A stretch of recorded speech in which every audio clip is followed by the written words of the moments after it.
ലോകാറ്റുവിൻ്റെ എന്തെങ്കിലും ഒരു അപ്ഡേറ്റ്? വേറൊന്നും ഞാൻ പറയില്ല.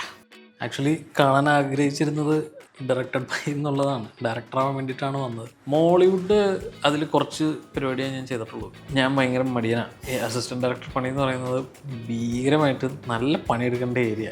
ഷോർട്ട് ഫിലിംസ് ഞാനിപ്പോൾ എപ്പം ഒരു കോളേജിലായിരുന്നു. പ്രൊഫൈൽ ഷെയർ ചെയ്യുമ്പോൾ ശ്രദ്ധിക്കേണ്ട ഒരു പ്രധാനപ്പെട്ട ഒരു 5 കാര്യങ്ങൾ എന്തായി?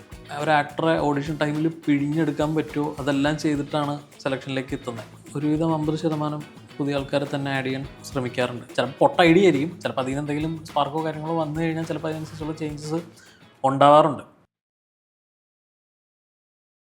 Hello everyone, welcome to global bud records. ഇന്ന് നമ്മളുടെ കൂടെയുള്ളത് മലയാളം ഇൻഡസ്ട്രിയിലെ കാസ്റ്റിംഗ് ഡയറക്ടർ വിവേക് അനിരുദ്ധ് സാറാണ്.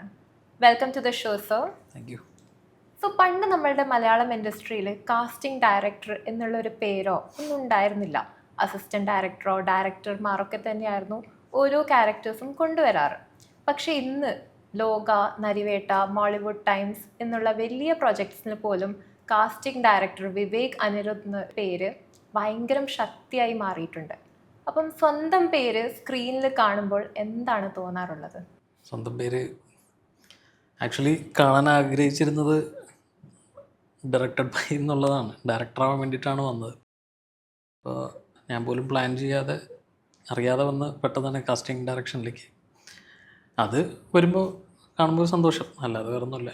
ഡയറക്ടർ ചേട്ടൻ്റെ കയ്യിൽ സ്ക്രിപ്റ്റ് കൊണ്ട് തരുമ്പോൾ എന്താണ് ഫസ്റ്റ് ഹോംവർക്ക് ചെയ്യാറുള്ളത്? ആദ്യം നമ്മൾ നറേറ്റ് ചെയ്ത് കേൾക്കുക ചെയ്യുന്നത്, ഡീറ്റെയിൽ ആയിട്ട് തന്നെ. ആ നറേഷനിൽ ഡയറക്ടർ നറേറ്റ് ചെയ്യുമ്പോൾ നമുക്കൊരു ഐഡിയ കിട്ടും ഓരോ ക്യാരക്ടറിനെ പറ്റിയും. ആ ഡീറ്റെയിൽ ആയിട്ട് നറേറ്റ് ചെയ്യുന്നവർ, ചിലരുടെ നറേഷൻ ഭയങ്കര നല്ലതാണ്. ഉണ്ണി സാറിൻ്റെയൊക്കെ നറേഷൻ ഭയങ്കര നല്ലതാണ്. അപ്പോൾ ഭയങ്കര ഡീറ്റെയിൽ ആയിട്ട് അത് നറേറ്റ് ചെയ്യും. അപ്പോൾ ഓരോ ക്യാരക്ടർ എങ്ങനെയാണെന്നുള്ളത് നമുക്ക് കിട്ടും. അതിന് ശേഷമാണ് പിന്നെ ഇരുന്നിട്ട് സ്ക്രിപ്റ്റ് വായിക്കുന്നത്. ഡൊമിനിക്കും വളരെ നന്നായിട്ട് നറേറ്റ് ചെയ്യുന്ന ആളാണ്. ആ നറേഷനിൽ തന്നെ നമുക്ക് പടത്തിൻ്റെ ഒരു ഫുൾ പരിപാടി അതിൽ നിന്ന് കിട്ടും. അതിനുശേഷം സ്ക്രിപ്റ്റ് വായിച്ചതിന് ശേഷം പിന്നെ ഞാൻ ഇരുന്നിട്ടാണ് ഒന്നുകൂടി എൻ്റെ ഒരു ആംഗിളിൽ ഞാൻ ഒന്നും കൂടി റീവർക്ക് ചെയ്യുന്നത്. ചിലപ്പോൾ അവർ ചില ഐഡിയാസ് പറഞ്ഞിട്ടുണ്ടാകും, ചില ക്യാരക്ടേഴ്സിന് ഇന്ന ആൾ ചിലപ്പോൾ ഇങ്ങനെ അങ്ങനെ എന്നൊക്കെ ഉള്ളത്, ഇന്ന ലുക്കുള്ള ആൾ, ഇന്ന ഏജുള്ള ആളെന്നൊക്കെ. അപ്പോൾ വായിച്ചതിന് ശേഷം ചിലപ്പോൾ എനിക്കും ചിലപ്പോൾ വേറെ എന്തെങ്കിലും ഐഡിയ തോന്നിയേക്കാം. ചിലപ്പോൾ ഒരു ഫീമെയിൽ ക്യാരക്ടർ, ചിലപ്പോൾ മെയിൽ, അങ്ങനത്തെ ഉള്ള ചെറിയ ചെറിയ ഐഡിയാസ് ഷെയർ ചെയ്യുമ്പോൾ ചിലരത് ഓക്കെ പറഞ്ഞിട്ടുണ്ട്, ചിലർ ഓക്കെ അല്ലാതിരുന്നവരിട്ടുണ്ട്. അപ്പോൾ അത് സിറ്റുവേഷൻ അനുസരിച്ച് ചിലത് നല്ല ഐഡിയ ആയിട്ട് തോന്നും, ഞാൻ എന്തായാലും പറയും. ചിലപ്പോൾ പൊട്ട ഐഡിയ ആയിരിക്കും, ചിലപ്പോൾ അതിന് എന്തെങ്കിലും സ്പാർക്കോ കാര്യങ്ങളോ വന്നു കഴിഞ്ഞാൽ ചിലപ്പോൾ അതിനനുസരിച്ചുള്ള ചേഞ്ചസ് ഉണ്ടാവാറുണ്ട്. അപ്പോൾ നറേറ്റ് ചെയ്തതിന് ശേഷം പിന്നെ ഞാൻ സ്ക്രിപ്റ്റ് വായിച്ചതിന് ശേഷം പിന്നെയാണ് നമ്മൾ ഒന്നുകൂടി ഒന്ന് ഡീറ്റെയിൽ ആയിട്ട് ഓരോ ക്യാരക്ടറിനും വേണ്ടിയിട്ട് ഇരിക്കുന്നത്. ഓക്കെ, ഇപ്പം സ്ക്രിപ്റ്റ് കേൾക്കുമ്പോൾ അല്ലെങ്കിൽ സ്ക്രിപ്റ്റ് വായിച്ചു വരുമ്പോൾ ഒരു ക്യാരക്ടർ പെട്ടെന്ന് റിയൽ ലൈഫിൽ കണ്ടുമുട്ടി ഏതെങ്കിലും ഒരാളെ ഓർമ്മ വരാറുണ്ടോ? ഓർമ്മ വരാറുണ്ട്, പക്ഷെ അത് എടുത്ത് ഇവിടെ കാസ്റ്റ് ചെയ്യൽ എന്ന് പറയുന്നത് ഇത്തിരി ടാസ്ക്കുള്ള കാര്യമായിരിക്കും. ചാലഞ്ചിങ് ആണ്. അതെ. ഇപ്പോൾ ചില ക്യാരക്ടേഴ്സ് നമ്മൾ വായിച്ചുകൊണ്ടിരിക്കുമ്പോൾ ചിലപ്പോൾ നമുക്ക് പരിചയമുള്ള ചിലരുടെ മാനറിസവും അല്ലെങ്കിൽ അയാൾ സംസാരിക്കുന്ന പോലെയൊക്കെ നമുക്ക് തോന്നാം. പക്ഷെ അതെടുത്ത് ഇവിടെ പ്ലേസ് ചെയ്യലെന്ന് പറയുന്നത് ഇത്തിരി അതും സിറ്റുവേഷൻ അനുസരിച്ച് ചിലപ്പോൾ അത് നന്നാവാം, ചിലപ്പോൾ അയാൾ സിനിമയെപ്പറ്റി ചിന്തിക്കാതെ പോലും ഇരുന്നിട്ട് അങ്ങനെയുള്ള ആളാവാം. ശ്രമിക്കും, ചിലപ്പോൾ വർക്കൗട്ടായാൽ അത് യൂസ് ചെയ്യും, ഇല്ലാന്നുണ്ടെങ്കിൽ നിലവിലുള്ള ഏതെങ്കിലും ആർട്ടിസ്റ്റിലേക്ക് അത് പോകും. ഒരു ക്യാരക്ടറുടെ ലുക്കും ഏജും അല്ലാണ്ട് അതിനപ്പുറം അവരുടെ സൈക്കോളജിക്കൽ ട്രേറ്റ്സ് അത് കാസ്റ്റിങ്ങിൽ എങ്ങനെയാണ് ബ്രേക്ക് ഡൗൺ ചെയ്യാറ്? നമ്മൾ ഈ കാസ്റ്റിംഗ് കോളിൽ മെയിൽ വരില്ലേ, ഈ ഞാനെപ്പോഴും പറയുന്ന കാര്യം, ഇത് ഈ കേരളത്തിന് പുറത്തുള്ളൊരു ഭയങ്കര പ്രൊഫഷണലായിട്ടാണ് എല്ലാവരും എന്നല്ല, ഈ അകത്തറിയാവുന്നവരും ഈ പുറത്ത് വർക്ക് ചെയ്തവർക്കൊക്കെ അവർ ഈ പ്രൊഫൈൽ എങ്ങനെ സെൻഡ് ചെയ്യണം എന്നുള്ളതിനെ പറ്റി അവർക്കൊരു ധാരണയുണ്ട്. അതായത് ഒരു മെയിൽ വരുന്ന സമയത്ത് അതിനകത്ത് ആ പ്രൊഫൈൽ അയക്കുന്ന ആളുടെ ഫുൾ ഡീറ്റെയിൽസ് ഉണ്ടാവും. അതായത് ഏജ്, ഹൈറ്റ്, അവർ ചെയ്ത വർക്കുകളുടെ ലിങ്ക് ഇതൊക്കെ അറ്റാച്ച് ചെയ്തിട്ടുണ്ടാവുമായിരിക്കും. Introduction video, Malayalam introduction video, അതൊക്കെ യൂട്യൂബ് ലിങ്ക് ആയിരിക്കും അവർ അതിനകത്ത് അറ്റാച്ച് ചെയ്യുന്നത്. അപ്പോൾ ഇതിൽ തന്നെ ഒരുവിധമുള്ളവരുടെ അവർക്കുള്ള സ്കിൽസ് എന്തൊക്കെയാണ്, ചിലർ കുതിര ഓടിക്കുന്നവരുണ്ടാവും, ചിലർ സ്വിമ്മിങ്, എന്തെങ്കിലുമായിട്ട് അവർക്ക് എന്തെങ്കിലും കഴിവുകൾ ഉണ്ടാവുമായിരിക്കും. അതവർ ചിലപ്പോൾ അതിനകത്ത് മെൻഷൻ ചെയ്യുമ്പോൾ ഇത് ഞാൻ ഓർത്ത് വയ്ക്കാറുണ്ട്. ഇപ്പോൾ ഏതെങ്കിലും ഒരു സമയത്ത് ഇങ്ങനൊരു ക്യാരക്ടർ വരുന്ന സമയത്ത് അത് അതിലേക്ക് പ്ലേസ് ചെയ്യാൻ ശ്രമിക്കാറുണ്ട്. അതും ഈ പറഞ്ഞ പോലെ ഇത് പ്രത്യേകം നോട്ട് ചെയ്ത് വയ്ക്കുന്ന കാര്യമാണ്. അപ്പോൾ അതും ചില സമയത്ത് ഉപകാരപ്പെടാറുണ്ട്. അവരുടെ റിയൽ ലൈഫിൽ അവർക്ക് എന്താണോ ഉള്ളത്, അത് ചിലപ്പോൾ കഴിവുകളാവാം, ചിലപ്പോൾ അവരുടെ സ്വഭാവത്തിൻ്റെ പ്രത്യേകതകളാവാം, ചിലപ്പോൾ അവരുടെ സംസാരത്തിൻ്റെ പ്രത്യേകതകളാവാം, ബോഡി ലാംഗ്വേജിൻ്റെ പ്രത്യേകതകളാവാം. അതെങ്ങനെ ഇതിലേക്ക് അപ്ലൈ ചെയ്യാം എന്നുള്ളതും മനഃപൂർവ്വം തന്നെ അത് നോട്ട് ചെയ്ത് വെക്കാറുണ്ട്, ഓർത്ത് വെക്കാറുണ്ട്. എനിക്കെന്താണെന്ന് വെച്ചാൽ വഴി, പേര്, നമ്പറുകൾ ഇതൊക്കെ മറന്നു പോയെങ്കിൽ എല്ലാ ആക്ടേഴ്സിനും എനിക്ക് ഓർമ്മയുണ്ട്. അതിപ്പോൾ ഒരു തവണ കണ്ട ആളാണെങ്കിലും ഏതെങ്കിലും ഒരു സ്ക്രിപ്റ്റ് വായിക്കുന്ന സമയത്ത് ഇയാളെ ഇവിടെ വെക്കാം എന്നുള്ളത് ഓർമ്മ വരും. അപ്പം അത് അങ്ങനെ തന്നെ ആലോചിച്ചൊക്കെ ചെയ്യാറുണ്ടത്. ഓക്കെ, ഇപ്പം കാസ്റ്റിംഗ് കോളിനെ കുറിച്ച് പറഞ്ഞല്ലോ. ഇപ്പോൾ ഒരു കാസ്റ്റിംഗ് കോളിൻ്റെ ഒരു പോസ്റ്ററോ അല്ലെങ്കിൽ ഒരു ഡീറ്റെയിലോ ഇടുമ്പം ആയിരക്കണക്കിന് മെസ്സേജസും മെയിൽസും കോൾസും ഒക്കെ വരാറുണ്ട്. അപ്പോൾ അത് ഹാൻഡിൽ ചെയ്യുന്ന രീതിയും പിന്നെ അതേപോലെ തന്നെ അതൊരു ഷോർട്ട് ലിസ്റ്റിങ്ങിൻ്റെ ഒരു ഫസ്റ്റ് സ്റ്റേജ് ഉണ്ടാവുമല്ലോ, അതിൻ്റെ പ്രോസസ്സൊക്കെ എങ്ങനെയാണ്? കാസ്റ്റിംഗ് കോളിൽ മെയിൽ വരുന്ന സമയത്ത് ഞാൻ എല്ലാ മെയിലും നോക്കാറുണ്ട്. ഞാൻ കോമൺ ആയിട്ട് കൊടുക്കുന്നത് എൻ്റെ മെയിൽ ഐ ഡി തന്നെയാണ്. നമ്മൾ ഏതെങ്കിലും സിനിമയ്ക്ക് വേണ്ടി കാസ്റ്റിംഗ് കോൾ ഇടുന്ന സമയത്തും അല്ലാതെയും എൻ്റെ മെയിൽ ഐ ഡി തന്നെയാണ് വെക്കാറ്. ഒരുവിധമുള്ള ഒരുപാട് പ്രൊഫൈലുകൾ അതിൽ തന്നെ ഓൾറെഡി ഉണ്ട്. ഈ വരുന്ന എല്ലാ മെയിലുകളും നമ്മൾ ചെക്ക് ചെയ്യാറുണ്ട്. ഞാൻ വെറുതെ ഇരിക്കുന്ന സമയത്തൊക്കെ എനിക്ക് ഇതിങ്ങനെ ഒരു ഇൻസ്റ്റാ പേജ് ഉണ്ട് കാസ്റ്റിങ്ങിൻ്റെ തന്നെ, അതിനകത്ത് തന്നെ മെയിൽ ഐ ഡിയും കൊടുത്തിട്ടുണ്ട്. അപ്പോൾ അതിലിങ്ങനെ എല്ലാ ദിവസവും മിനിമം ഒരു 10-20 പ്രൊഫൈൽ ഇങ്ങനെ വന്നുകൊണ്ടേയിരിക്കും. അത് ഡെയിലി ഞാൻ ചെക്ക് ചെയ്യാറുണ്ട്. ഇനി 1-2 ദിവസം കൂടുമ്പോഴാണെങ്കിലും അത് ചെക്ക് ചെയ്ത് ഞാനത് മാർക്ക് ചെയ്ത് പോകും. ചില പ്രൊഫൈൽ ഞാൻ നോട്ട് ചെയ്ത് വെക്കാറുണ്ട്. ഇത് ഈ അടുത്ത സിനിമകളിൽ ഏതെങ്കിലും ഉപയോഗിക്കാൻ ഒരു ചില പ്രത്യേകതകൾ തോന്നുന്ന ചില പ്രൊഫൈലുകൾ ഉണ്ടാവും. അത് മാർക്ക് ചെയ്ത് പ്രത്യേകം വെക്കാറുണ്ട്. മെയിലുകളൊന്നും വിടാറില്ല, എല്ലാം ചെക്ക് ചെയ്യും, എല്ലാ മെയിലും നോക്കും. എല്ലാ മെയിലും നോക്കും. വരുന്ന കോൾസ് ആണെങ്കിൽ എനിക്ക് കൂടുതലും ഇൻസ്റ്റാഗ്രാമിലാണ് ഇവർ കൂടുതലും നമ്മൾ കോൺടാക്ട് ചെയ്യാൻ ശ്രമിക്കാറ്. എൻ്റെ നമ്പർ അങ്ങനെ ചിലപ്പോൾ എല്ലാവരുടെയും കയ്യിൽ ഉണ്ടാവില്ലായിരിക്കാം. അപ്പോൾ കൂടുതലും അവർ ഇൻസ്റ്റ വഴി മെസ്സേജ് അയച്ച് നോക്കുമ്പോൾ ഇൻസ്റ്റയിൽ ഒരുപാട് മെസ്സേജ് വരാറുണ്ട്. മാക്സിമം എല്ലാം നമ്മൾ അതും ഒരുവിധമൊക്കെ ചെക്ക് ചെയ്യാൻ ശ്രമിക്കാറുണ്ട്. എല്ലാം ഇരുന്ന് കുത്തിയിരുന്ന് നോക്കൽ ഇത്തിരി ടാസ്ക് ആയതുകൊണ്ട് ഫ്രീ ആയിട്ടിരിക്കുന്ന സമയത്തൊക്കെ അല്ലെങ്കിൽ എവിടെയെങ്കിലും പോസ്റ്റ് അടിച്ചിരിക്കുന്ന സമയത്തൊക്കെ ഞാൻ ഈ മെസ്സേജ് ചെക്ക് ചെയ്യും. അതിൽ ചില കൊള്ളാവുന്ന പ്രൊഫൈലുകളൊക്കെ ഉണ്ടാവും. അതൊക്കെ അപ്പോൾ തന്നെ റിപ്ലൈ കൊടുത്ത് അപ്പോൾ തന്നെ നമ്പറൊക്കെ വാങ്ങി വെച്ച് അവരുടെ പ്രൊഫൈൽ എടുത്തു വയ്ക്കും. ഒരുവിധപ്പെട്ട 10 മെസ്സേജ് വന്നിട്ടുണ്ടെങ്കിൽ 9 എണ്ണവും റിപ്ലൈ ചെയ്യാൻ ശ്രമിക്കാറുണ്ട്. കാരണം എനിക്കാണ് ആവശ്യം കൂടുതൽ അവരെക്കാൾ. പുതിയ ആക്ടേഴ്സ്, ക്യാരക്ടേഴ്സൊക്കെ അവരെക്കാൾ കൂടുതൽ എനിക്കാണ് ആവശ്യം. അതുകൊണ്ട് മാക്സിമം അതൊക്കെ എടുത്തു വെക്കാറുണ്ട്. ഓക്കെ, അപ്പോൾ ഒരു വലിയൊരു പ്രൊജക്റ്റ് കിട്ടുമ്പോൾ ഇപ്പം മെയിനായിട്ട് എല്ലാവരും ഓൾറെഡി ഫേമസ് ആയുള്ള നടന്മാർ തന്നെയാണ് ചൂസ് ചെയ്യാറ്. അപ്പം വിവേകിൻ്റെ സ്റ്റൈൽ എങ്ങനെയാണ്? ഓൾറെഡി ഫേമസ് ആയുള്ളൊരു ആളുടെ തന്നെയാണോ പ്രൊഫൈൽ നോക്കാറ്, അതോ ന്യൂ ഫേസസിന് ചാൻസ് കൊടുക്കുന്നതാണോ ഇഷ്ടം? അതും തിരക്കഥ ഡിമാൻഡ് ചെയ്യുന്നതനുസരിച്ചിട്ടാണ് ഓരോ ക്യാരക്ടറും. ഇപ്പോൾ ഒരുവിധമുള്ള ചെയ്ത സിനിമകളിലെല്ലാം ഒരുപാട് പുതുമുഖങ്ങളുണ്ടായിരുന്നു. ഇപ്പോൾ ലോകം ഉൾപ്പെടെ ഒരുപാട് പുതിയ ആൾക്കാർ അതിലുണ്ടായിരുന്നു.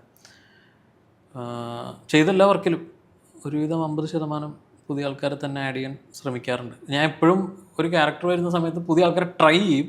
അത് ഇമ്പോർട്ടൻറ്റ് ക്യാരക്ടർ ആണെങ്കിലും പുതിയ ആൾക്കാരെ ട്രൈ ചെയ്യും. അത് ഡയറക്ടർക്ക് തൃപ്തിയായില്ലെങ്കിൽ മാത്രമാണ് ഒരു റിസ്ക് ഒഴിവാക്കാൻ വേണ്ടി നിലവിലുള്ള ഏതെങ്കിലും ആക്ടേഴ്സിലേക്ക് പോകുന്നത്. ഒരുവിധപ്പെട്ട എല്ലാ ഡയറക്ടേഴ്സും അത് സമ്മതിച്ച് തരാറുമുണ്ട്. ഓക്കെ, ഇപ്പം പറഞ്ഞല്ലോ ഡയറക്ടറുടെ മനസ്സിലും ഒരു ലുക്ക് ഉണ്ടാവും, അതേപോലെ സാറിൻ്റെ മനസ്സിലും ഒരു ലുക്ക് ഉണ്ടാവും. അതിൽ തമ്മിൽ തീർച്ചയായിട്ടും ഒരു ഡിഫറൻസും ഉണ്ടാവും. അപ്പോൾ ആ ഒരു സിങ്കൊക്കെ എങ്ങനെയാണ് മാച്ച് ചെയ്ത് പോവാറ്?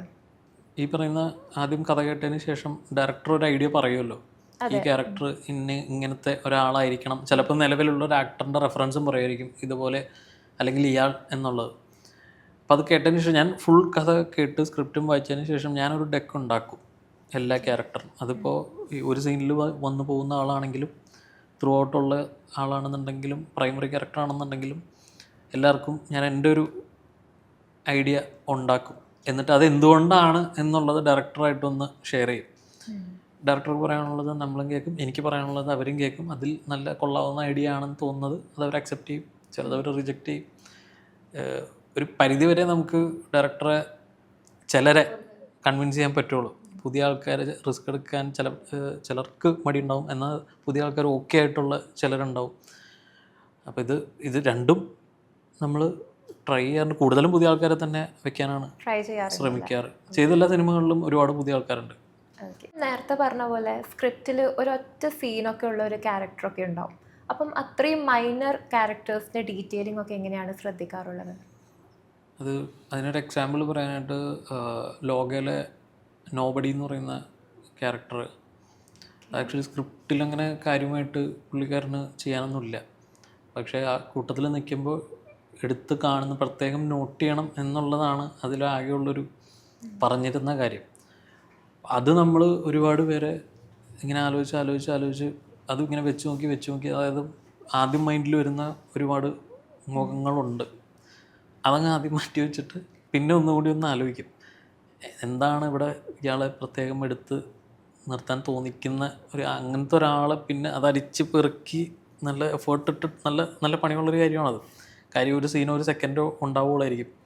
പക്ഷേ ആ ഒരു സീൻ ഒരു സെക്കൻഡിൽ അയാളെ മനസ്സിൽ ഓർത്തിരിക്കണമെന്നുണ്ടെങ്കിൽ അതേപോലെ ഒരു കാസ്റ്റ് അവിടെ വരണം. എന്തെങ്കിലും ഒരു പ്രത്യേകത അയാൾക്ക് വേണം. ലുക്കിലോ സംസാരത്തിലോ അയാൾ ചെയ്യുന്ന ആക്ടിവിറ്റീസിൽ എന്തെങ്കിലും ഒരു പരിപാടി വേണം. അങ്ങനെയാണ് ഷിബിനെ നോബഡി എന്ന് പറയുന്ന ക്യാരക്ടറിലേക്ക് കൊണ്ടുവന്നത്.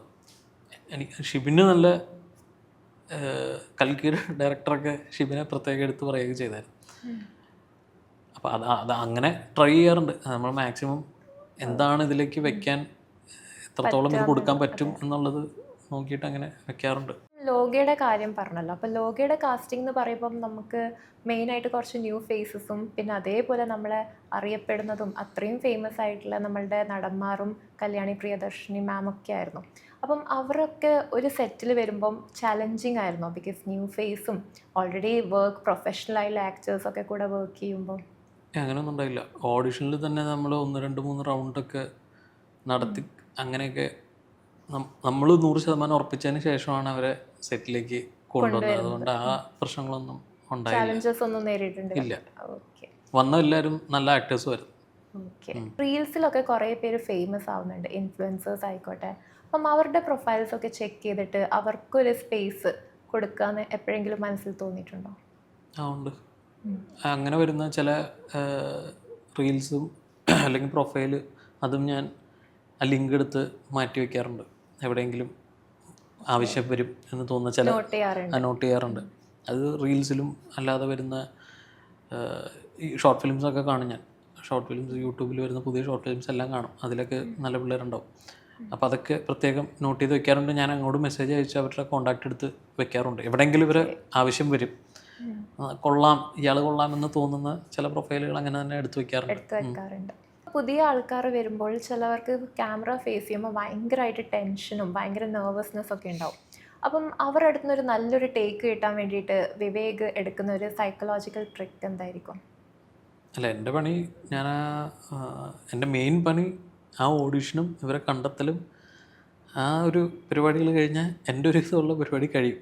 പിന്നെ അങ്ങോട്ടുള്ളത് ഡയറക്ടറിൻ്റെ കയ്യിലാണ്. അപ്പോൾ നമ്മൾ കൂടെ ഉണ്ടാവും. ഞാൻ ഉദ്ദേശിക്കുന്ന മീറ്ററോ ചിലപ്പോൾ അങ്ങനെ അതൊന്നും ആയിരിക്കില്ല ചിലപ്പോൾ ഡയറക്ടർ ഉദ്ദേശിക്കുന്നത്. പുള്ളിയുടേതായ ഇതിലേക്ക് അത് എത്തിക്കണമായിരിക്കും. അത് നമ്മൾ ഓഡീഷനിൽ തന്നെ ചെയ്യും. കൂടുതൽ സമയം എൻ്റെ കൂടെ എല്ലാ ഡയറക്ടേഴ്സും ഉണ്ടായിരുന്നു ഓഡീഷൻ ടൈമിൽ. അതായത് ഇയാളെ ഇതിൽ ആപ്റ്റ് ആവും എന്ന് തോന്നുന്ന ആളെ പിന്നെ ഡയറക്ടറെ വിളിച്ചിരുത്തിയിട്ട് നമ്മൾ ഒന്നും കൂടി ഓഡീഷൻ നടത്തും. അപ്പോൾ ഡയറക്ടർക്ക് വേണ്ട മീറ്ററിലേക്ക് അത് ആ സമയത്ത് തന്നെ നമ്മളത് ചെക്ക് ചെയ്യും. എന്നിട്ടാണ് അത് സെലക്ഷനും പരിപാടികളൊക്കെ നടക്കുന്നത്. അതുകൊണ്ട് ഓൾമോസ്റ്റ് പരിപാടികളെല്ലാം അവിടെ തന്നെ കഴിയും. ഇത് ഇയാൾ ഓക്കെ ആണ് എന്നുള്ളതിലേക്ക് എത്തിയിട്ടാണ് പിന്നെ നേരെ ലൊക്കേഷനിലേക്ക് എത്തുന്ന പ്രോസസ്സിലേക്ക് എത്തുന്നത്. ഓഡീഷനിൽ തന്നെ ഒരുവിധമുള്ള എല്ലാ റൗണ്ടും എല്ലാ മീറ്ററും ചെക്ക് ചെയ്യും. ഇയാൾ എല്ലാ ഇമോഷനും എത്രത്തോളം ഒരു ആക്ടറെ ഓഡിഷൻ ടൈമിൽ പിഴിഞ്ഞെടുക്കാൻ പറ്റുമോ അതെല്ലാം ചെയ്തിട്ടാണ് സെലക്ഷനിലേക്ക് എത്തുന്നത്. ഒരുവിധമുള്ളതെല്ലാം അവിടെ കവർ ചെയ്ത് പോയിട്ടുണ്ടാവും. ഇതുവരെ സെറ്റിലെത്തിയിട്ട് അങ്ങനെ ഒരു പാളിച്ച ഇതുവരെ വന്നിട്ടില്ല നിലവിൽ. സിനിമയിൽ യാതൊരു ബാക്കപ്പും ഇല്ലാണ്ട് കുറേ യങ്സ്റ്റേഴ്സ് മൂവി എന്നൊരു ക്രേസിൽ വരുന്നുണ്ട്. അപ്പം അവരൊരു പ്രൊഫൈൽ ഷെയർ ചെയ്യുമ്പോൾ ശ്രദ്ധിക്കേണ്ട ഒരു പ്രധാനപ്പെട്ട ഒരു 5 കാര്യങ്ങൾ എന്തായിരിക്കും? പുതിയ ആൾക്കാർ ഒരു പ്രൊഫൈൽ ഷെയർ ചെയ്യുമ്പോൾ ഞാൻ നേരത്തെ പറഞ്ഞില്ലായിരുന്നോ, നമ്മൾ പ്രൊഫൈൽ അയക്കുന്ന സമയത്ത് നമ്മളുടെ ഇപ്പോൾ ഈ ഇൻട്രൊഡക്ഷൻ വീഡിയോ എന്ന് പറയുന്നത് അതിൻ്റെ മെയിൻ ഉദ്ദേശം എന്ന് പറയുന്നത് നമ്മളെങ്ങനെ സംസാരിക്കുന്നു, ഉച്ചത്തിൽ സംസാരിക്കുന്ന ആളാണോ സോഫ്റ്റായിട്ട് സംസാരിക്കുന്ന ആളാണ്, എന്ത് മീറ്ററിലാണ് അയാളുടെ ബോഡി ലാംഗ്വേജ് സംസാരിക്കുമ്പോൾ എങ്ങനെയാണ്. ചിലരിങ്ങനെ എൻ്റെ പേര് എന്നതാണ് ഇങ്ങനെ പറയും, ചിലർ എൻ്റെ പേര് എന്നതാണ് ആക്റ്റീവ് ആയിരിക്കും. അത് നമുക്ക് ആ ബോഡി ലാംഗ്വേജിൽ നമുക്കറിയാൻ പറ്റും. അപ്പോൾ ഇത് വെച്ചിട്ട് നമുക്ക് ഇയാളെ ഇന്നൊരു ക്യാരക്ടറിലേക്ക് പറ്റുമെന്നുള്ളതിൻ്റെ ഒരു 1% സാധ്യത ആ സമയത്ത് മനസ്സിലാവും. അപ്പോൾ കാസ്റ്റിംഗ് കോളിൽ അയക്കുന്ന സമയത്ത് നിങ്ങളുടെ ഫുൾ ഡീറ്റെയിൽ വയ്ക്കുക. പേര്, ഏജ്, ഹൈറ്റ്, നിങ്ങൾക്കറിയാവുന്ന ലാംഗ്വേജ്, എന്തെങ്കിലും ഈ പറയുന്ന സ്കില്ലുകൾ എന്തെങ്കിലും ഉണ്ടെന്നുണ്ടെങ്കിൽ അതെ അത്, പിന്നെ നിങ്ങളുടെ ഒരു ഇൻട്രൊഡക്ഷൻ വീഡിയോ ഉറപ്പായിട്ടും വേണം. അത് നിങ്ങൾക്കറിയാവുന്ന ലാംഗ്വേജ് ഏതൊക്കെയാണോ, തമിഴ്, തെലുങ്ക്, കന്നഡയൊക്കെ അറിയാമെങ്കിൽ ആ എല്ലാ ലാംഗ്വേജിലും. അതൊരു എളുപ്പപ്പണി എന്ന് പറയുന്നത് ഒരു യൂട്യൂബ് ചാനൽ ഉണ്ടാക്കിയിട്ട് ആ ചാനലിൽ ഇത് ചെയ്ത് വെച്ചിട്ട് ആ ലിങ്ക് ഇതിലേക്ക് അറ്റാച്ച് ചെയ്യാന്നുള്ളത്, അതാകുമ്പോൾ കുറച്ചും കൂടി എളുപ്പമാണ്. ഈ മെയിൽ വേറെ ഏതെങ്കിലും കസ്റ്റമറിലേക്ക് ഫോർവേഡ് ചെയ്യാനും അവർക്ക് ഇത് എടുത്ത് നോക്കുമ്പോൾ ഈ ലിങ്കിൽ ക്ലിക്ക് ചെയ്ത് നേരെ ഡയറക്റ്റ് ചാനലിലേക്ക് പോയി വീഡിയോ കണ്ട് ഇറങ്ങാൻ ഭയങ്കര എളുപ്പമായിരിക്കും. നമ്മൾ വീഡിയോ ആയിട്ട് അയക്കുമ്പോൾ എന്താണെന്ന് വെച്ചാൽ ഞാനടക്കം ഇത് ഡൗൺലോഡ് ചെയ്ത് കാണലും നമ്മളുടെ സ്പേസ് പോലും ഇത്തിരി ടാസ്ക്കുള്ള കാര്യമാണ്. അപ്പോൾ ഒട്ടുമിക്ക ആൾക്കാർ ചിലപ്പോൾ അത് ഡൗൺലോഡ് ചെയ്യാൻ മടിക്കും, അല്ലെങ്കിൽ ഒരു ഡിലേ വന്നു കഴിഞ്ഞാൽ ഇങ്ങനെ കറങ്ങിക്കൊണ്ടിരുന്ന് കഴിഞ്ഞാൽ നമ്മളപ്പോൾ തന്നെ വിടും. ഇതാകുമ്പോൾ ഭയങ്കര എളുപ്പമാണ്.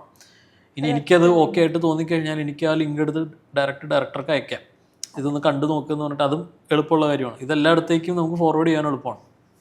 ഇത്രയും ഡീറ്റെയിൽസും പിന്നെ ഒരു പെർഫോമൻസ് വീഡിയോ കൂടെ ഉണ്ടെന്നുണ്ടെങ്കിൽ അടിപൊളി. അതിപ്പോൾ നിങ്ങൾ ഷോർട്ട് ഫിലിമോ അല്ലെങ്കിൽ അങ്ങനെയുള്ള സിനിമയിലോ ഒന്നും അഭിനയിക്കാൻ പറ്റില്ല എന്നുണ്ടെങ്കിൽ വെറുതെ ഫോൺ ഓൺ ചെയ്ത് വെച്ചിട്ട് നിങ്ങൾക്ക് പറ്റുന്ന രീതിയിൽ എന്തെങ്കിലും ഏതെങ്കിലും ഒരു സിനിമയിലെ സീനോ അല്ലെങ്കിൽ നമ്മൾ തന്നെ എന്തെങ്കിലും ഒരു സാധനം ചെയ്തിട്ട് അത് വെച്ചാലും മതി. ഇത് കാണുമ്പോൾ നമുക്കൊരു ഐഡിയ കിട്ടും ഇയാളെ കൊണ്ട് അത് ചെയ്യാൻ പറ്റുമോ ഇല്ല എന്നുള്ളത്. ഇത്രയും സാധനങ്ങൾ ബേസിക്കായിട്ട് ഉണ്ടെന്നുണ്ടെങ്കിൽ കുറച്ച് എളുപ്പമായിരിക്കും നമുക്ക് നിങ്ങളെ ജഡ്ജ് ചെയ്യാനായിട്ട്. ഓക്കെ. അപ്പം ഇതേപോലെ ലുക്കും ആക്ടിങ് ഒക്കെ ഉൾപ്പെടെ ഒരു ആക്ടറുടെ വോയിസ് ടോൺ എത്രത്തോളം ഒരു ഇമ്പോർട്ടൻറ്റ് ഫാക്ടറാണ്? അത് ചിലപ്പോൾ നമുക്കിപ്പോൾ ഫ്രെയിമിൽ അത്യാവശ്യമായിട്ട് വേണ്ടത് പെർഫോമൻസ് തന്നെയാണല്ലോ. ബാക്കിയുള്ളത് എങ്ങനെ പാളിച്ച് വന്നാലും നമുക്ക് ഡബ്ബിങ്ങിൽ എന്ത് വേണമെങ്കിലും ചെയ്യാം. ഓക്കെ. മോസ്റ്റ് ഇമ്പോർട്ടൻറ്റ് ഈ പറയുന്ന പെർഫോമൻസ് തന്നെയാണ് ആദ്യം അവിടെ വേണ്ടത്.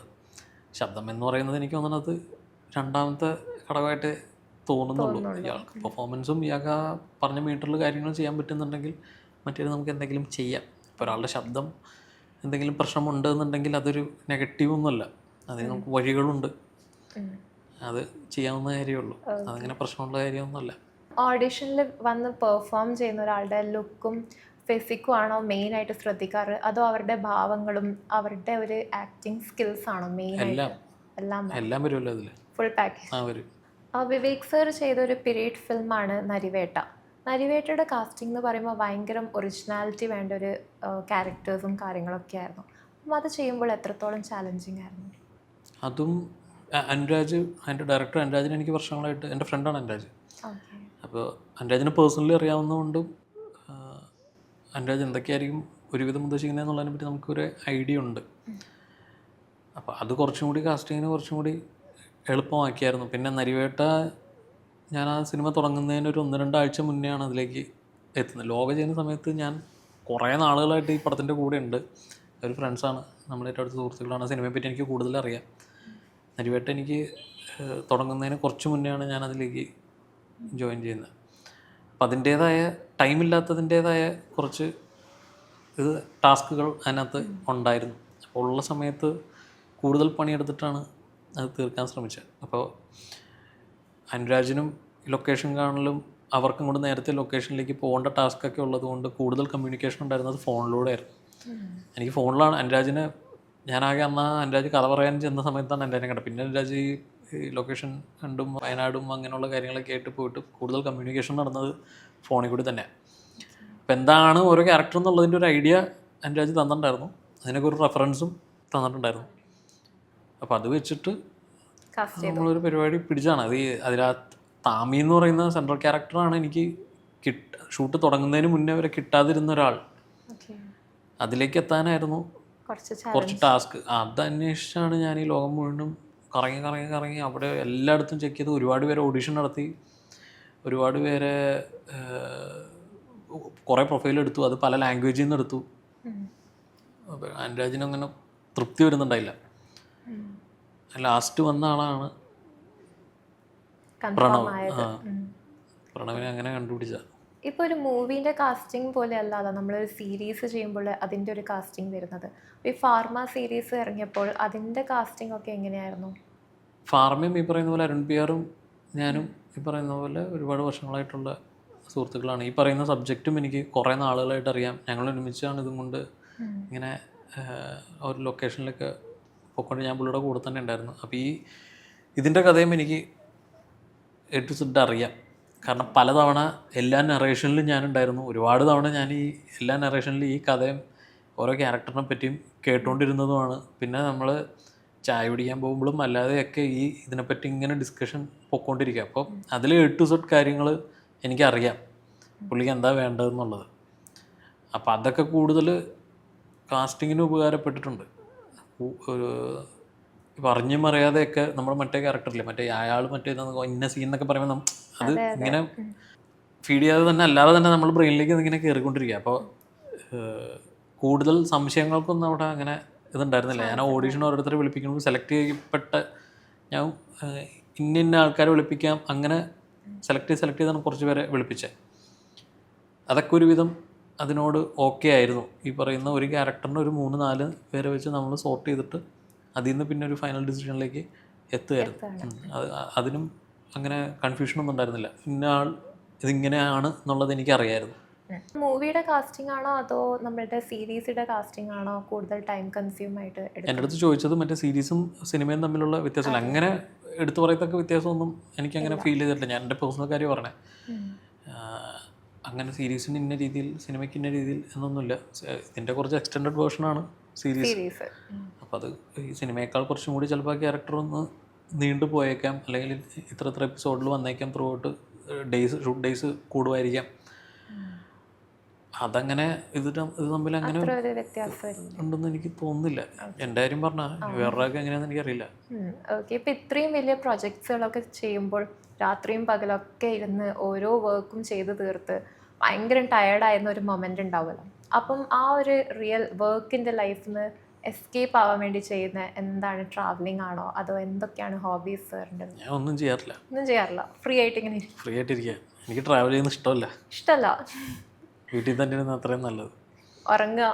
ഉറങ്ങുമൊന്നുമില്ല, സിനിമ കാണും, ചിലപ്പോൾ എന്തെങ്കിലുമൊക്കെ വായിക്കും. ഓക്കെ, അപ്പോൾ വീടാണ് ഒരു എസ്കേപ്പ്. വീട് ഓക്കെ. പിന്നെ നമ്മളുടെ സർക്കിളുണ്ട്, അവിടെ മാത്രമേ അങ്ങനെ എപ്പോഴും ഇരിക്കാറുള്ളൂ.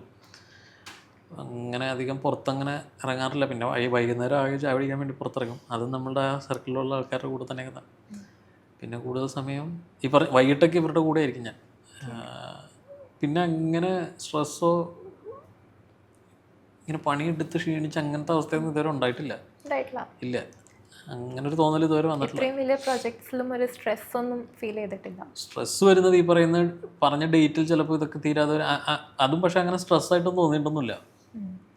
ഇപ്പോൾ ഒരാഴ്ചക്കുള്ളിൽ ഇത് തീർക്കണം എന്ന് പറഞ്ഞു കഴിഞ്ഞാൽ നമ്മൾ മൈൻഡിൽ അത് സെറ്റ് ചെയ്ത് വെച്ചിട്ട് ഒരാഴ്ചക്കുള്ളിൽ അത് എങ്ങനെയെങ്കിലും തീർക്കാന്നുള്ള അതൊരു സ്ട്രെസ്സായിട്ടൊന്നും അങ്ങനെ ഇതുവരെ അങ്ങനെ വന്നിട്ടില്ല. ഇല്ല, ഒരു പ്രൊജക്റ്റിന് അങ്ങനെ വന്നിട്ടില്ല. ഇപ്പോൾ നരിവേട്ടയാണെങ്കിൽ പോലും ഈ പറഞ്ഞ 10 ദിവസത്തിനുള്ളിൽ ഷൂട്ട് തുടങ്ങുന്നതിന് മുന്നേ തീർക്കാന്ന് പറയുന്നു. അങ്ങനെ അതിനു വേണ്ടി ഒരു പണിയെടുത്ത് തളർന്ന് ക്ഷീണിച്ച് ഇനി എവിടെയെങ്കിലും പോവാം അങ്ങനത്തെ ഇതൊന്നും തോന്നിയിട്ടില്ല. ഇത് കഴിഞ്ഞാൽ വീട്ടിൽ പോയിരിക്കാം, സിനിമ കാണാം, അത് കഴിയുമ്പോൾ അടുത്ത പരിപാടി കഴിയുമ്പോൾ അതിനകത്തേക്ക് ഇറങ്ങാം. എനിക്ക് ട്രാവൽ ചെയ്യാൻ പൊതുവെ വലിയ താല്പര്യമില്ല. ഞാൻ ഈ കൊച്ചി അവിടെ തന്നെ അങ്ങനെ. മോളിവുഡ് ടൈംസിന്റെ മൂവിന്റെ അതിന്റെ എക്സ്പീരിയൻസ് ഒക്കെ എങ്ങനെയാണ്? മോളിവുഡ് അതിൽ കുറച്ച് പരിപാടിയാണ് ഞാൻ ചെയ്തിട്ടുള്ളൂ. ഇവരുടെ നസ്ലിൻ്റെയും റോഷൻ്റെയൊക്കെ ചെറുപ്പകാലം, അതിൽ പെൺകുട്ടികളുടെ നായികയുടെ എന്ന് തോന്നുന്നു അതിൻ്റെ ചെറുപ്പം. കാരണം ഞാൻ കഥ അറിയാതെ കാസ്റ്റ് ചെയ്തത് ആകെ മോളിവുഡ് ടൈംസ് മാത്രമാണ്. പിന്നെ അത് കഥ പറഞ്ഞിട്ടില്ല. ഇല്ല, ഞാൻ കണ്ടിട്ട് പോലും ഇല്ല സ്ക്രിപ്റ്റ്. പിന്നെ ഒരുവിധപ്പെട്ട ആരോട് കഥ പറഞ്ഞിട്ടില്ലെന്നാണ് എനിക്ക് തോന്നുന്നത്. അല്ല, ആ ക്യാരക്ടർ എങ്ങനെ വേണം എന്നുള്ളത് പറഞ്ഞു തന്നായിരുന്നു. അല്ലാതെ ആ സിനിമയെ പറ്റി എനിക്ക് കഥ അറിയില്ല, എന്താണ് അതിൻ്റെ ഒരു പരിപാടി എന്നറിയില്ല. ഈ പിള്ളേരെന്ത് ചെയ്യണം എന്നുള്ളത് മാത്രം ഒരു ഐഡിയ തന്നായിരുന്നു. ആ കുട്ടികളെ അതേപോലെ തന്നെ അങ്ങനെ തന്നെ ചെയ്തു കൊടുത്തു. ഡയറക്ടർ പറയുന്ന ഒരു ക്യാരക്ടറിൻ്റെ ഒരു ഫിസിക് ചേഞ്ച് ചെയ്തിട്ട് ഒരു ക്രിയേറ്റീവ് സൈഡ് വിവേക് കൊടുക്കാറുണ്ടോ? സ്വന്തം ഫിസിക്കാണോ ലുക്കാണോ? ഫിസിക് സൈഡ് അങ്ങനെ ഇതുവരെ വന്നിട്ടില്ല കേട്ടോ. ഒരുവിധം ഇപ്പോൾ ഒരു ക്യാരക്ടർ എങ്ങനെ വേണം എന്നുള്ളതിനെ പറ്റി ഐഡിയ തരുമ്പോൾ അതങ്ങനെ തന്നെ ഉള്ള ഒരാളെ, അല്ലെങ്കിൽ ഈ ടൈം കിട്ടാറില്ല, അതാ പ്രശ്നം. ഇപ്പം നമുക്ക് ഇങ്ങനെ ഇത്ര ഹൈറ്റുള്ള ഒരാൾ, ഹൈറ്റൊന്നും ചെയ്യാൻ പറ്റില്ല, പക്ഷേ അയാൾക്ക് ഇത്ര അയാളുടെ ഫിസിക്ക് ഇങ്ങനെ വേണം എന്നൊക്കെ പറയുന്നത് ഒരു 8 മാസമൊക്കെ ഉണ്ടെന്നുണ്ടെങ്കിൽ ഒരാളെ കണ്ടുപിടിച്ച് നമ്മൾ അതിലേക്ക് അയാളെ കൊണ്ട് ട്രെയിനിങ് ഒക്കെ കൊടുത്ത് ആക്ടിങ് വർക്ക്ഷോപ്പും കൊടുത്ത് അയാൾ അതിലേക്ക് എത്തിക്കാം.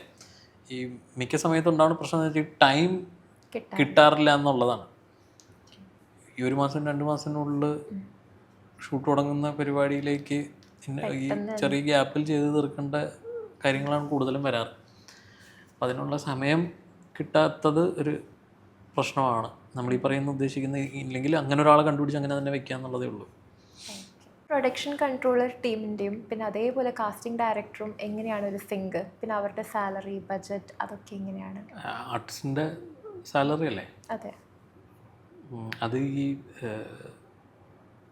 നമ്മൾ ചില ക്യാരക്ടർ ഇന്ന ആൾ ചെയ്താൽ നന്നായിരിക്കും, ചിലപ്പോൾ അത് കുറച്ച് വലിയ നല്ല പേയ്മെൻറ്റ് വാങ്ങിക്കുന്ന ആക്ടർ ആവാം, ചിലപ്പോൾ അയാൾ വന്നാലേ ഇത് ശരിയാവുള്ളൂ എന്നുള്ള സിറ്റുവേഷനൊക്കെ എത്തുമല്ലോ. അതെ. അപ്പോൾ ചിലപ്പോൾ ഈ ബഡ്ജറ്റ് പ്രശ്നമൊക്കെ വന്നിട്ട് ഇങ്ങനെ അത് സാലറി പ്രശ്നം ഇങ്ങനെ സംസാരം ഉണ്ടാവാറുണ്ട്. ഈ ആക്ടേഴ്സിനോട് മെയിനായിട്ട് ഞാൻ അവരുടെ സാലറി സംസാരിക്കാറില്ല പൊതുവെ. അത് പ്രൊഡക്ഷൻ സൈഡിൽ വിട്ടുകൊടുക്കുകയാണ് ചെയ്യാറ്. നമ്മൾ അത് ഒരു തലവേദന പിടിച്ചൊരു പരിപാടി ആയതുകൊണ്ട് ചിലപ്പോൾ കിടിലൻ ക്യാരക്ടറൊക്കെ ആയിരിക്കും, ചിലപ്പോൾ പേയ്മെൻറ്റിൻ്റെ പേരിൽ ചിലപ്പോൾ അങ്ങനെ സംസാരം ഉണ്ടാവാറുണ്ട്. അത് കൂടുതൽ പല സമയങ്ങളിലും എഫക്റ്റ് ചെയ്ത് തുടങ്ങേണ്ട ആ പരിപാടി ഞാനിങ്ങനെ പേയ്മെൻറ്റ് സംസാരം നമ്മളില്ല. അതെ, അതിപ്പോൾ ഇവരൊരു ബഡ്ജറ്റ് ഇട്ടിട്ടുണ്ടാവുമല്ലോ, ഇത്ര രൂപ സിനിമയ്ക്ക് ഇന്ന ഭാഗങ്ങളിൽ മുടക്കാം, അല്ലെങ്കിൽ ആർട്ടിസ്റ്റിന് ഇത്ര രൂപ സ്പെൻഡ് ചെയ്യാം എന്നുള്ളത് ഇട്ടുണ്ട്. അത് നമുക്കറിയില്ല, അത് കൺട്രോളർക്ക് അറിയുള്ളൂ.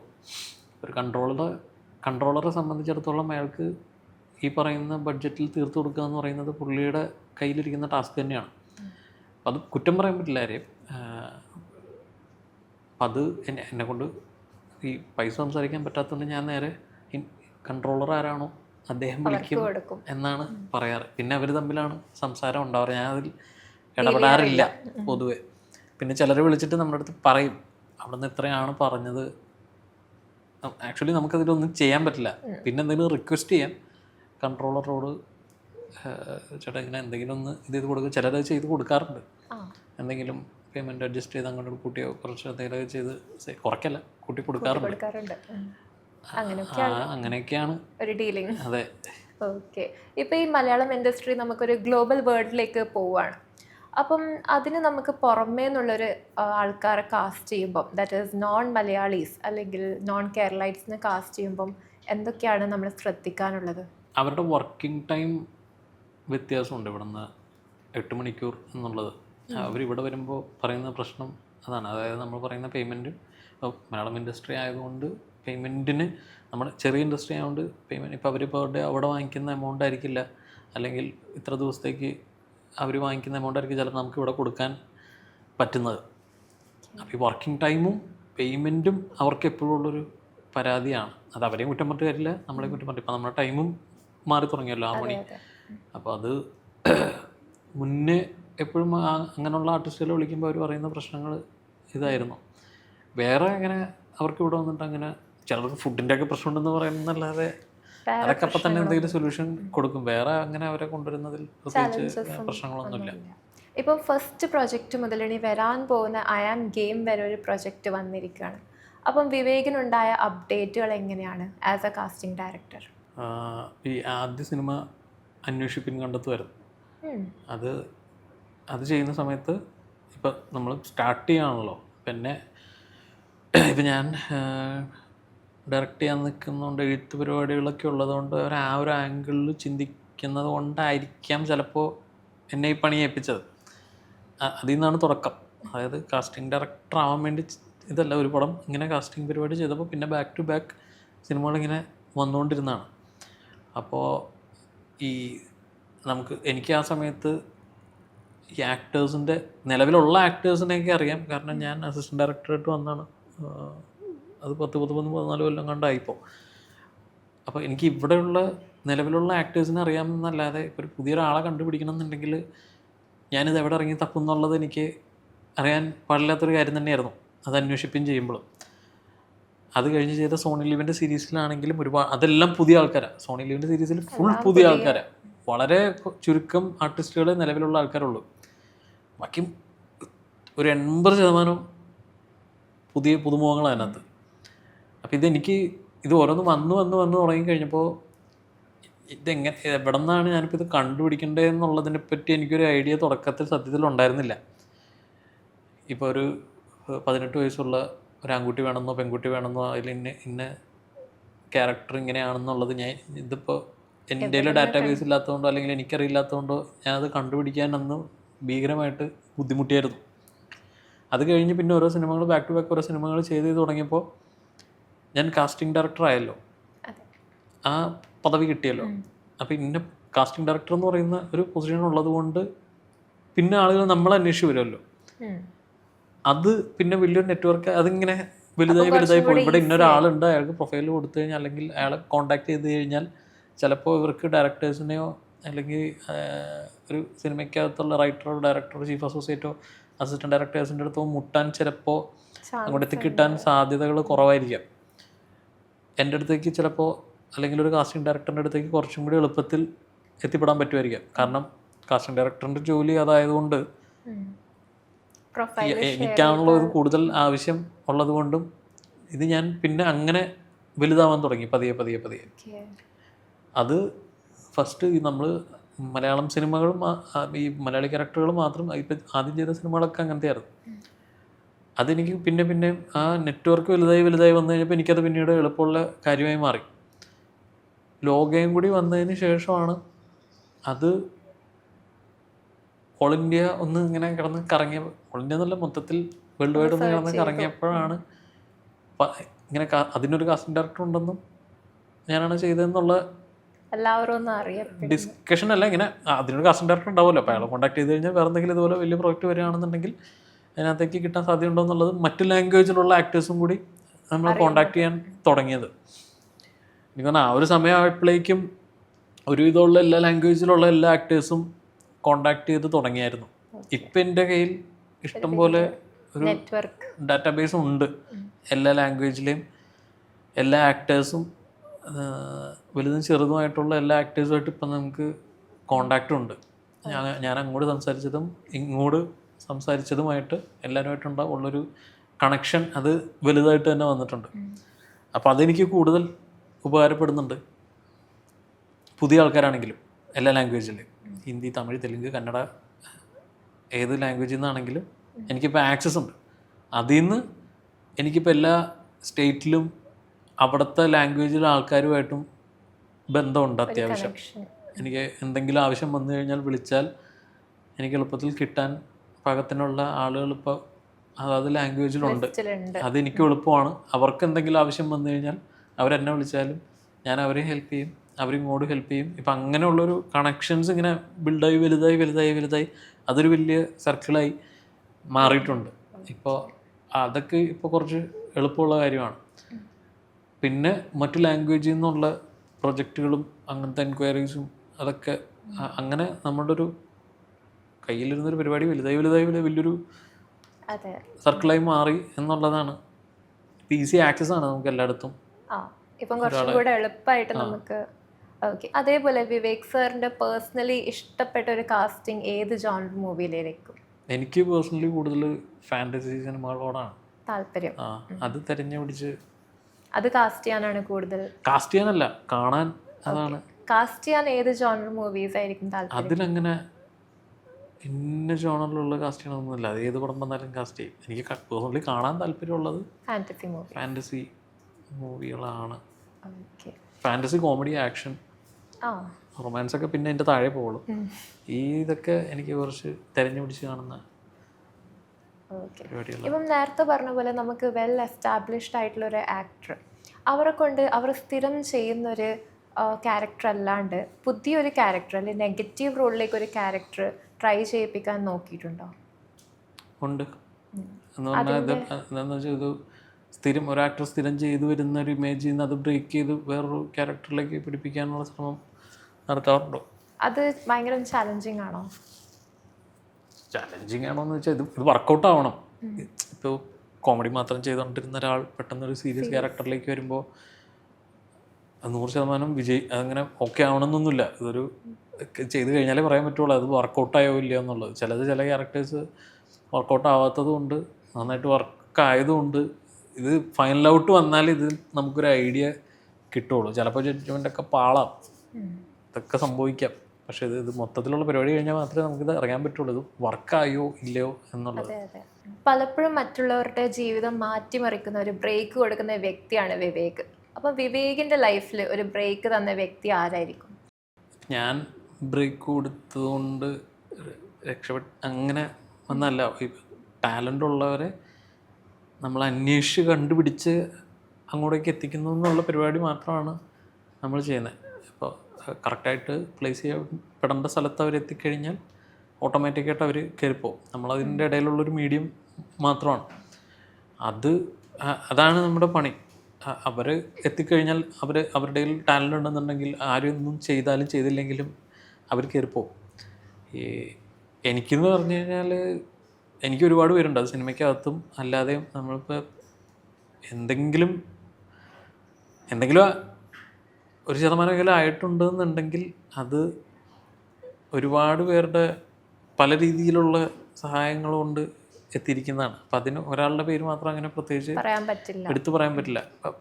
ഈ വന്ന വഴികളിലൊക്കെ പല രീതിയിൽ സഹായിച്ച ആളുകളുണ്ട്. അത് ഒരാളല്ല, പല ആൾക്കാരുണ്ട്. പല രീതിയിൽ, പല രൂപത്തിൽ, പല ഭാവത്തിൽ സഹായിച്ച ആൾക്കാരുണ്ട്.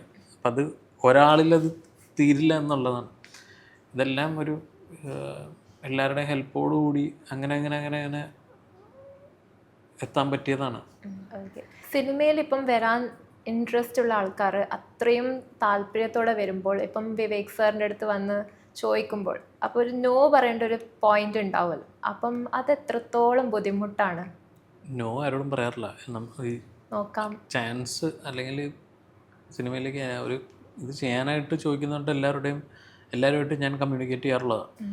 ഇത് ഈ സിനിമ അല്ലെങ്കിൽ ഏതെങ്കിലും അടുത്ത് വരുന്ന ഏതെങ്കിലും ഒരു പ്രൊജക്റ്റ് അവർക്ക് അവരുടെ പ്രൊഫൈലിന് മാച്ചായ സ്യൂട്ടബിൾ ആയിട്ടുള്ളൊരു ക്യാരക്ടർ വരുമ്പോൾ മാത്രമേ നമുക്കതെടുത്ത് അവിടെ പ്ലേസ് ചെയ്യാൻ പറ്റൂ. അപ്പോൾ ഞാൻ പറയുന്നത് എല്ലാവരുമായിട്ടും കമ്മ്യൂണിക്കേറ്റ് ചെയ്യാറുണ്ട്, എല്ലാവരുമായിട്ടും സംസാരിക്കേണ്ട. അവരവർക്ക് പറ്റുന്നൊരു പരിപാടി വരുന്നത് വരെ വെയിറ്റ് ചെയ്യുക എന്നുള്ളതാണ്. അങ്ങനെ നോ എന്ന് പറയാനായിട്ട് അങ്ങനെ ഇല്ല. അവർക്ക് പറ്റിയ ഏതെങ്കിലും ഒരു പ്രൊജക്റ്റിൽ ഏതെങ്കിലും ഒരു ക്യാരക്ടറായിട്ട് അവർക്ക് പറ്റിയൊരു ഇത് വരും. പക്ഷെ അതുവരെ വെയിറ്റ് ചെയ്യുക എന്നുള്ളത് മാത്രമേ അവർ ചെയ്യാനുള്ളൂ. പേഷ്യൻസ് ആണ് ഏറ്റവും കൂടുതൽ. അവരതിനു വേണ്ടി വെയിറ്റ് ചെയ്തിരിക്കുക എന്നുള്ളത് മാത്രമേ ഉള്ളൂ. ഓക്കെ. ഇപ്പം 21 ഗ്രാംസ് എന്ന മൂവി, ആ മൂവി ഒരു ഇൻവെസ്റ്റിഗേഷൻ ത്രില്ലർ ആയിട്ടുള്ള ഒരു മൂവിയാണ്. അപ്പം അതിൻ്റെ മുന്നിൽ, ക്യാമറയുടെ മുന്നിലാണ് വിവേക് വന്നത്. അതിൻ്റെ എക്സ്പീരിയൻസ് ഒന്ന് ഷെയർ ചെയ്യാമോ? അതും ഞാൻ ഇങ്ങനെ അതിൻ്റെ ചീഫ് അസോസിയേറ്റ് പാർത്തേട്ടൻ ശരിക്കും വേറൊരു ആക്ടർ ചെയ്യായിരുന്ന ക്യാരക്ടറാണ്. അപ്പോൾ അവിടെ അവൈലബിലിറ്റി പ്രശ്നം വന്നപ്പോഴാണ് പെട്ടെന്ന് പാർത്തേട്ടൻ ഇങ്ങനെ എൻ്റെ കാര്യം പറഞ്ഞത്, അതിൻ്റെ ഡയറക്ടർ ബിബിനോട്. ബിബിൻ എൻ്റെ ഫേസ്ബുക്ക് ഫ്രണ്ടാണ് കുറേ നാളായിട്ട്. പക്ഷെ ബിബിൻ സിനിമ ചെയ്യാൻ പോകാമെന്നൊന്നും എനിക്കറിയാൻ പാടില്ല. ഇങ്ങനെ ഇത് വന്നപ്പോൾ പാർത്തേട്ടൻ എന്നെ സജസ്റ്റ് ചെയ്തപ്പോൾ ഞാൻ ഇങ്ങനെ എന്തൊക്കെയോ സാധനങ്ങൾ ചെയ്തിട്ട് പണ്ട് കോവിഡ് സമയത്ത് ഇങ്ങനെ ഇതിൽ ഇട്ട് വെച്ചിട്ടുണ്ടായിരുന്നു വീഡിയോസ്. കോവിഡിനാണോ അതിന് മുന്നേ ഏകദേശം ആ സമയത്ത് എന്തൊക്കെയോ ഞാൻ ചെയ്ത് കാട്ടിക്കൂട്ടി വെച്ചിട്ടുണ്ട് അതിനകത്ത്. അപ്പോൾ അത് കണ്ടിട്ടാണ് ബിബിൻ ഈ പുള്ളിനെ എനിക്കറിയാം, വിളിക്കാം എന്ന് പറഞ്ഞിട്ട് അങ്ങനെ വിളിച്ച് ഇത് ചെയ്തത്. ഞാൻ അതിന് മുന്നേ ഡയറക്റ്റ് ചെയ്യാനുള്ളൊരു പടം അനൗൺസ് ചെയ്തിട്ടുണ്ടായിരുന്നു 2016. അപ്പം അത് വെച്ചിട്ട് ബിബിൻ എന്നെ അറിയാം, ഇയാളെന്തോ പടം ചെയ്യാൻ നിൽക്കാൻ പോവാ, അങ്ങനെ എന്തോ പുള്ളിക്ക് എന്നെ അറിയാം, എങ്ങനെയോ പുള്ളിക്ക് എന്നെ അറിയാം. അപ്പോൾ ആ പരിചയത്തിൻ്റെ പുറത്താണ് ബിബിൻ എന്നെ കാണാൻ വിളിച്ചത്. അപ്പോൾ ഞാൻ വിചാരിച്ചു ഓഡീഷനായിരിക്കും എന്ന് വിചാരിച്ചു. ഞാനവിടെ ചെന്ന് കഴിഞ്ഞപ്പോൾ ബിബിൻ കഥയുടെ പരിപാടിയൊക്കെ പറഞ്ഞു. അപ്പോൾ ഞാൻ വിചാരിച്ചു എന്നെ ഓഡീഷൻ നടത്തുന്നില്ലേ?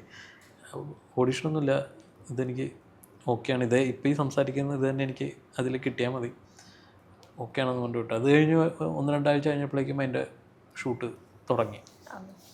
അത് പക്ഷേ നല്ല എക്സ്പീരിയൻസ് ആയിരുന്നു. ഞാൻ വിചാരിച്ചത് എന്തോ ചെറിയ ക്യാരക്ടർ എന്തോ അങ്ങനെ എന്തോ ചിലപ്പോൾ 1-2 ദിവസം പോയി ചെയ്ത് വരുന്ന അതാണെന്ന് വിചാരിച്ചിട്ടാണ് അവിടെ ചെന്നത്. പക്ഷെ അത് അത്യാവശ്യം ഇതിൽ തന്നെ പ്രൈമറി ക്യാരക്ടറാണ്, അതിൽ മെയിൻ ക്യാരക്ടറാണ് അതിനകത്ത്.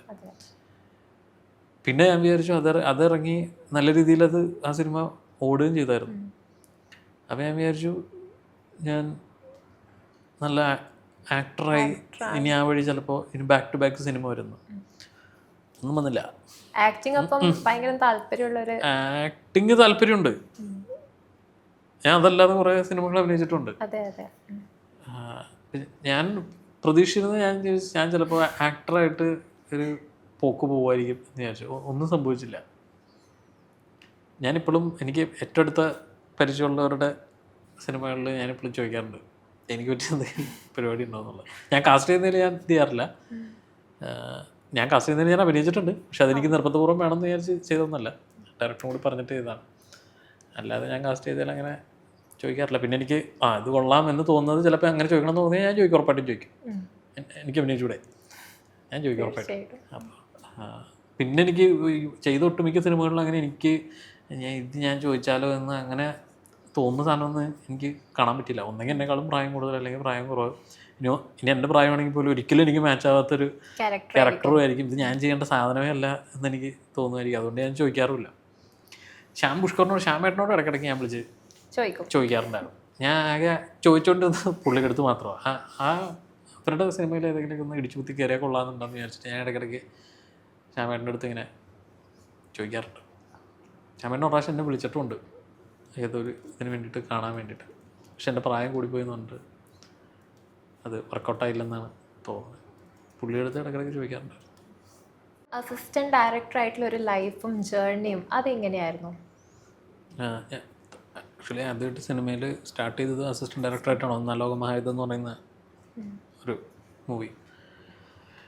സത്യം പറഞ്ഞാൽ ഞാൻ ഭയങ്കര മടിയനാണ്. ഈ അസിസ്റ്റന്റ് ഡയറക്ടർ പണി എന്ന് പറയുന്നത് ഭീകരമായിട്ട് നല്ല പണിയെടുക്കേണ്ട ഏരിയ. എന്നെപ്പോലുള്ള മടിയന്മാർക്ക് തീരെ പറ്റാത്ത, എന്നിട്ട് ഞാൻ ആ പണി എടുത്തു. അത് കഴിഞ്ഞ് ഞാൻ അന്വേഷണത്തിലൊക്കെ അസോസിയേറ്റായിട്ട് ആദ്യമൊക്കെ ഉണ്ടായിരുന്നു, പ്രക്ഷോഭിൻ്റെ. അങ്ങനെ 1, 2, 3 പടങ്ങൾ. അത് കഴിഞ്ഞപ്പോഴേക്കും ഞാൻ എൻ്റെ ഡയറക്റ്റ് ചെയ്യാനുള്ള പരിപാടിയിലേക്ക് നേരെ പോയായിരുന്നു. ഞാൻ മനസ്സിലാക്കുന്നത് എനിക്ക് മടിയായിട്ട് ഞാനത് ചെയ്യാതിരുന്നു എന്നുള്ളതാണ്. മടി ഒന്ന് മാറ്റി വെച്ചായിരുന്നെങ്കിൽ നല്ല പണിയായിരുന്നു അസിസ്റ്റന്റ് ഡയറക്ടർ പണി. അത് അത്യാവശ്യം പണിയെടുക്കുന്നവന്മാരെ കൊണ്ട് മാത്രം ചെയ്തു തീർക്കാൻ പറ്റുന്നൊരു പരിപാടിയാണ്. മടിയുള്ളവർക്ക് ഒരു തരത്തിലും നടപടിയാവാത്തൊരു ഏരിയ അത്. നല്ല പണിയുണ്ടത്. ഉറക്കമില്ലാതെ ഫുഡ് കഴിക്കുമായിരിക്കും, സമയത്തൊന്നും കഴിക്കാൻ പറ്റില്ല. പക്ഷെ അത് ഏത് സമയത്ത് വിളിച്ചാലും എന്തിനു വിളിച്ചാലും നമ്മൾ കാറ്റാണെങ്കിലും മഴയാണെങ്കിലും വെയിലാണെങ്കിലും അവിടെ നമ്മൾ ആ പണി നടത്തിയിട്ടേ ബാക്കി കാര്യമുള്ളൂ. അപ്പം അത് സത്യത്തിൽ എന്നെ കൊണ്ട് പറ്റില്ല. ഭയങ്കര ടഫായിട്ടുള്ളൊരു ജേർണി ആയിരുന്നു അതപ്പം. അതോടുകൂടി ഞാനത് നിർത്തിയല്ലോ. എനിക്ക് കൂടുതലും പിന്നെ മറ്റേ സ്ക്രിപ്റ്റ് എഴുത്തും ബാക്കിയുള്ള കാര്യങ്ങളിലൊക്കെ ആയിരുന്നു പിന്നെ താല്പര്യം. ഡയറക്ഷനിൽ തന്നെയായിരുന്നു. പക്ഷെ എനിക്ക് അസിസ്റ്റന്റ് ഡയറക്ടർ പണി എനിക്ക് മടിയാണ്. എനിക്കത് ചെയ്യാൻ ഭയങ്കര മടിയായിരുന്നു. പിന്നെ അത് കഴിഞ്ഞപ്പോഴേക്കും ഞാൻ ഒരു ആക്ടറോട് കഥ പറഞ്ഞ നമ്മളുടെ ആ പരിപാടിയൊക്കെ ഓണായി അതങ്ങ് കയറിയായിരുന്നു. അപ്പോഴും ഞാൻ വിചാരിച്ചു അസിസ്റ്റന്റ് ഡയറക്ടറിൽ നിന്ന് രക്ഷപ്പെട്ടല്ലോ എന്നുള്ളതാണ്. ഇനീഷ്യൽ സ്റ്റേജ് മുതൽ ഇപ്പം വരെ ഫാമിലിയുടെ സപ്പോർട്ട് എങ്ങനെയായിരുന്നു? ഫാമിലിയുടെ സപ്പോർട്ട് നല്ലത് തന്നെയായിരുന്നു. കാരണം അത് ചെറുപ്പം മുതൽ എനിക്ക് അഭിനയിക്കാനുള്ള ആഗ്രഹമായിരുന്നു. അപ്പോൾ സ്കൂളിൽ പഠിക്കുമ്പോൾ ഞാൻ മറ്റേ മോണോ ആക്ട്, മിമിക്രി അങ്ങനെയുള്ള സകലമാന പരിപാടിക്കും കയറി. പ്രൈസ് അടിക്കുന്നല്ല, ഇതൊക്കെ നമ്മൾ കയറി അറ്റൻഡ് ചെയ്യും. അപ്പോൾ അച്ഛൻ തിയേറ്റർ ബാക്ക്ഗ്രൗണ്ട് ഉള്ള ആളാണ്. അച്ഛൻ വായിക്കും, പാടും, നാടകം ചെയ്യും, എല്ലാ പരിപാടികളും ചെയ്യും. അപ്പോൾ അവർക്കും ഇതിനോട് അന്ന് മുതലേ താല്പര്യമുണ്ട്. ഞാനും എന്നെക്കൊണ്ട് പറ്റുന്ന രീതിയിൽ ആ സമയത്ത് ചെയ്യാൻ പറ്റുന്ന എല്ലാ പരിപാടികളും ചെയ്യുമായിരുന്നു. പങ്കെടുക്കാൻ പറ്റുന്ന എല്ലാത്തിനും പങ്കെടുക്കുമായിരുന്നു.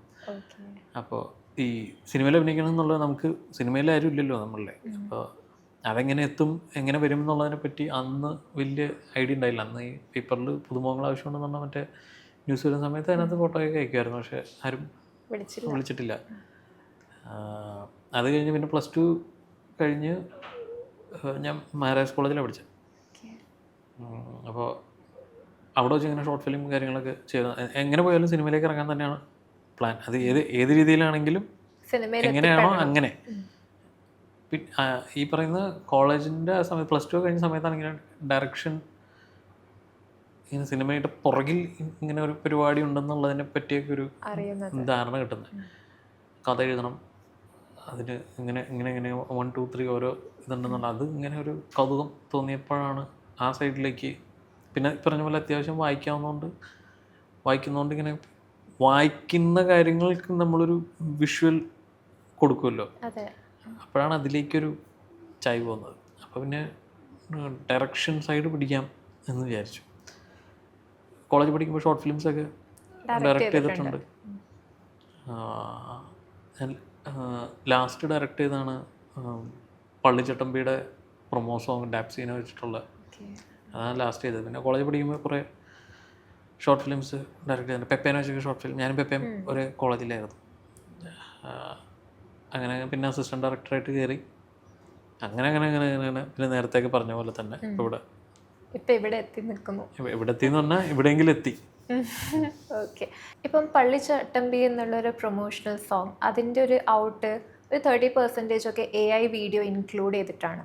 അപ്പം അതിൻ്റെ ഒരു ഫ്യൂച്ചർ ഈ ഒരു ഇൻഡസ്ട്രിയിൽ എത്രത്തോളം ഉണ്ടാവും? അതിൽ യൂസ് ചെയ്യാൻ കാര്യം എന്ന് പറഞ്ഞു കഴിഞ്ഞാൽ ഒരു ദിവസം കൊണ്ടാണ് ആ സോങ് ഷൂട്ട് ചെയ്തത്.